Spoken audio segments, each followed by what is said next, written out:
alam nyo naman lahat, basta kami ang magkasama tatlo dito sa isang room.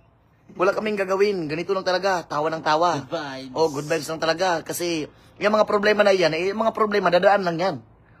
Basta mga problema, huwag mong isipin, dapat ang problema ang maghabol sa'yo. Yes! Marunong na ba ako magtagalog, pre? Magaling kang magtagalog. Oh, magaling. Ang Tagalog ko ngayon, diretso-diretso na to. Wala na tong alam mo naman na...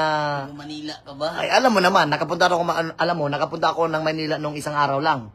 Kakabalik ko lang ngayon. So, may kausap ko na isang tao doon. Nagtatagalog siya palagi. So, na-adapt ko na yung Tagalog niya. Oh, natuto na ako agad. So, pagbalik ko dito sa Mindanao, wala na akong gagawin. Magtagalog na lang. Aray ko! Ang galing. Alam mo naman na magaling talaga ako. Natuto ka na sa pagkakamali mo. Ay, natuto na tayo sa... Alam mo naman ang mga tao, hindi naman perfecto ang mga tao. Lahat ng mga tao ay nagkakamali. Yung sabi nila, yung pastor nga daw, nagkakamali nga talaga. At saka yung pare, nagkakamali din. Ako pa kaya na ordinaryo lang na tao. Na minamahal lang kita. So, ano mo, sasabi mo kung marunong ka magtagalog? Magtagalog ka na! Ikaw naman, tapos ako. Ako, pero marunong ako magtagalog. Oh, magaling din ako magtagalog. Kung magaling ka magtagalog, kung magtagalog ka, yung tuloy-tuloy talaga. Huwag mong puputulin. Tang ina mo.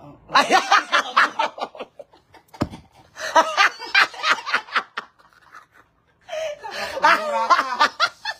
Hindi, gano'n kasi yung mga taga Manila.